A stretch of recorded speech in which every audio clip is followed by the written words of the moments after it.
Hello there everybody, I have a box here. It is a very nice box, but the most important thing is not the box itself, it's actually what's in the box. So let's get to that.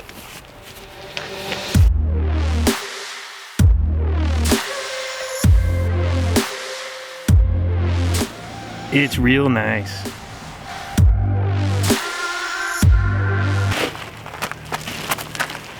I finally got my cub!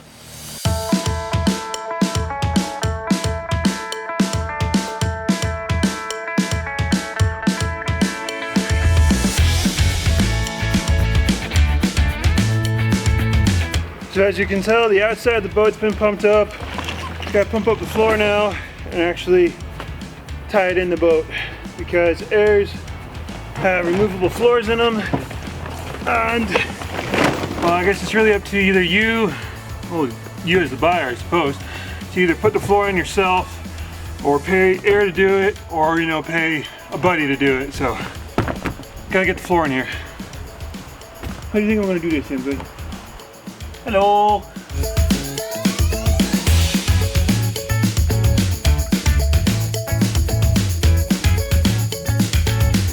So it might not look like it if once you see an air all put together, but airs actually do have a front and a back. You can usually tell it by these little flappy pieces. This is usually the front of the boat. These pieces help keep the spray down as you're pushing through rapids, or just having water come up and splash the other side of your boat.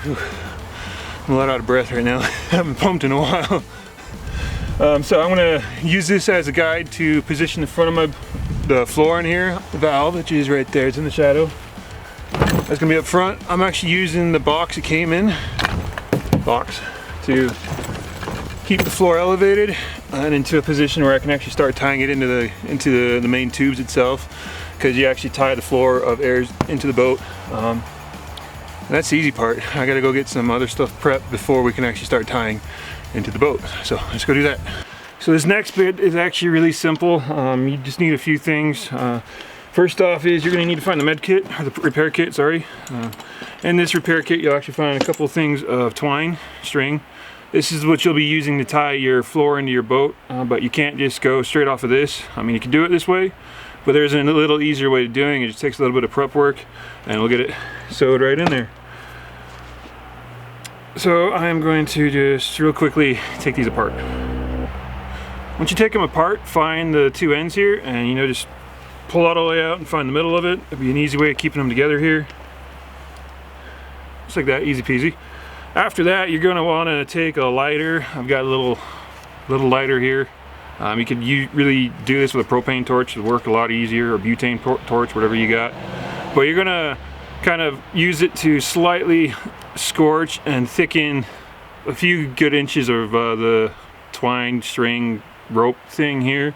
This will help you actually pull it through and thread it through the boat. So I'm just gonna go ahead and do that right now.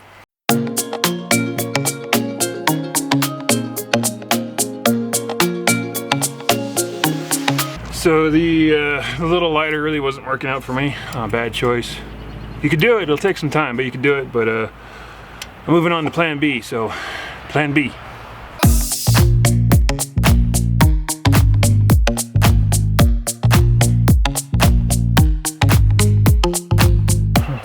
Alright, that part's done. Needless to say, please be careful with that because you are using fire and it gets hot. But as you can tell, these guys are pretty stiff versus the rest of the line here, and you'll be using these as your guide needles to start stitching your boat. One last thing before we start though, and that consists of a bucket or a pot of water and some soap. Got some soap. What this step is really doing is actually kind of lubing up the rope a little bit, making it a little slick so it's easier to pull through. You want to put the rope in there, let it soak for a while, but keep the ends out of there because you want to keep those ends nice and stiff. You don't want them soaking back up again. So put the rope in there, let it soak, keep the ends out. Make a call if you have to. I'm gonna see if I can track down some more parts because there's parts that I ordered that didn't come. So,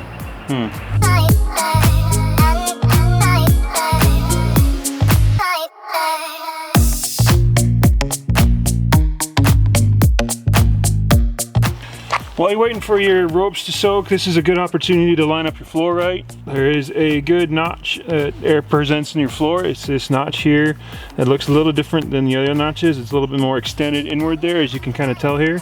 You're gonna line that up with the one that's on the side tubes, right there. Oh, let me get my hand out of the way, sorry. You're gonna line it up with that notch right there, and that's where you're gonna start your stitching from. So it's been a little while now, and our ropes are good and ready. Like I said, leave your ends out. You don't want those getting moist again. So I'm gonna start stitching them in. I'm gonna do one side, and then I'm actually gonna skip ahead because, you know, it's kind of boring and laborsome and repetitive to do it all. So I'm gonna do one side loop around, and I'll come back and show you how to do the other loop around. So there's one more thing I should mention before we get too far into this, and that is actually to tie a knot in the middle of your rope. Finding the middle of your rope is really easy. You're just gonna take your two ends here. Probably already done this before, but you're just gonna grab them and go all the way to the end of your rope. And as a side note, whatever soap you use, you can get some nice fragments coming out of your fragment smells coming out of your rope. This one smells nice, minty, fresh. End of the rope, at least the middle of the rope anyway. Tie a simple knot into there. And this is just to prevent your rope from slipping all the way through. Once you're done with one side, you really don't want this rope to slide all the way through and have to repeat everything again. So that's done, and now we can get going. So let's do it. So this is actually really easy. I'm gonna start with the floor first. I'm gonna remember that so I can actually start stitching the floor first again. Take an end here and start at your notch, and just start stitching it right through. So in that one, and this one, and I'm actually going to pull this all the way through until that knot comes. As you can tell, that soap is really helping, making this nice and slick. Here's the rest of my rope. It's nice. There's the knot. Put the knot right there. And I'm just going to keep going until I'm done. So catch you guys when I'm done. Oh, one more thing though, as you go, remember to pull this stuff tightly, because you don't want much space between the floor and the sides itself. So pull it tightly as you go.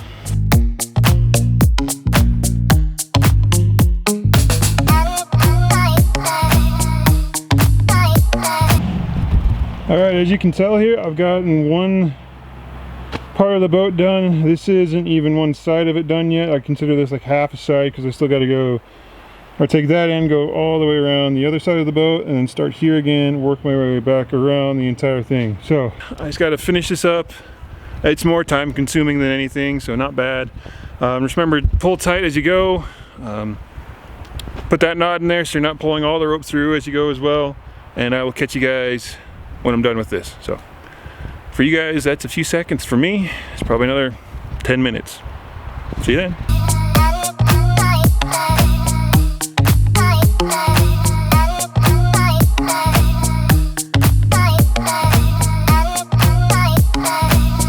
So I just finished with one strand of rope, the first strand anyway. I still got the second strand to do.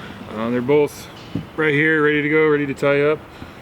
Before I do this, I did want to go around and actually pull tension on the entire rope around, all the way around the boat, making sure everything's nice and tight, making sure there's not too much spaces in there. The hardest part when doing this is actually the bow and the stern. I actually had a whole bunch of trouble with one end of the boat and the other one. I'm terrible at nautical terms, so I'm just going to call it the back of the boat. So if you guys are in nautical terms, you use them a lot, you know, sorry, but that's the back of the boat for me. I had a really hard time with that, getting everything tensioned right. It takes a bit of work, but once you get this first rope in and tied up, the second rope is a bit more easy, although it does have its own difficulties. So when I say tie in, you are going to tie it in. You're just going to take your rope here, tie the ends together. I'm just going to use some overhand and box square knots and get a nice long tail of knots going. Keeps the tension that way, and if you ever need to take it out, or if you ever want to take it out, like say someone who likes to fly internationally to boat, you can take it out pretty easily. And since this boat does weigh about 60 pounds or so, you could actually take the floor separate from the sides, and you know, 2 people can carry them on and have airfare a lot cheaper that way.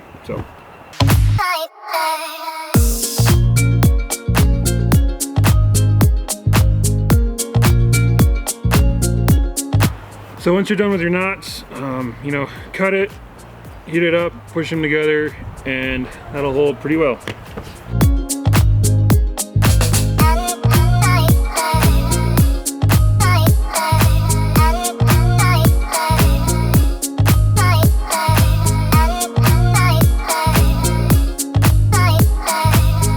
If you are one of those people that likes to travel internationally, you don't have to weld them together like this. This is just an in-case thing. If this whole thing starts to unravel, if you have any other knots you want to do to keep this whole thing together, go for it. I don't really plan on traveling internationally with this boat at the moment, so this is what I'm going to do with it. And then I'm just going to shove it back between the floor and the sides here, and that's one side done. The other side basically follows the same steps. Do the whole thing, cut, weld, tie, and you're done. So as you can see, I've started on the second rope already. I got my knot here at my starting point, right where the end of my first rope is. And I'm just going back through one side to the other side, and what you're looking for is that cross hatch pattern right there. You want these two to just cross over each other as you go. So that's it. Same thing, same pattern all the way around again. Tie your knot, and you are done.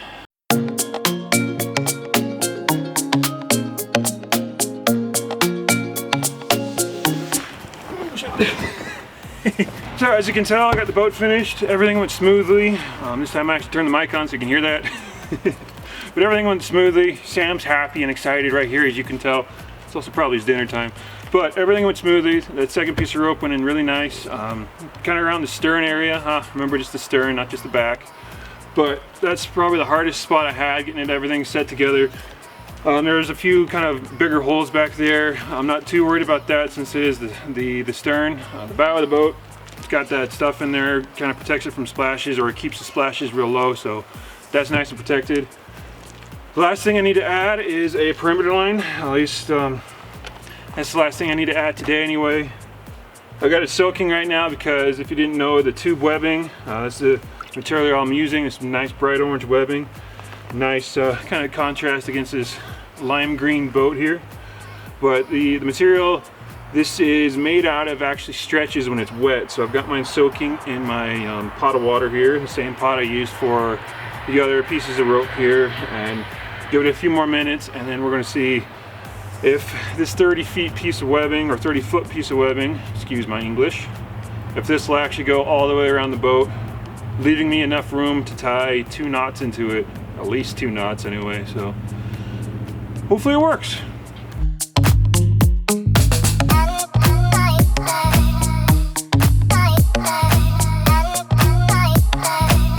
And I'm done. I gotta say, it's a nice looking color, this orange on green, and I'm actually pretty happy. I had about 2.5 feet, maybe 2 foot of spare webbing left. So if you guys are ever getting a cub, remember 30 feet will get you enough for webbing anyway. And there's only 2 knots on it, and it's just right back here. So 30 feet, 2 knots, and you're good to go. Personally, I can't wait to get this thing out in the water. It'll be a little bit longer though. I'm missing a couple pieces. Namely, I have 2 thwarts that'll go in this boat. If you don't know what a thwart is, it's the long tube looking benches that go on the boat, which really aren't benches, but you know, that's another conversation. So anyway, thanks for watching. It was a fun time putting this boat together, and I will catch you guys in the next video. Bye bye.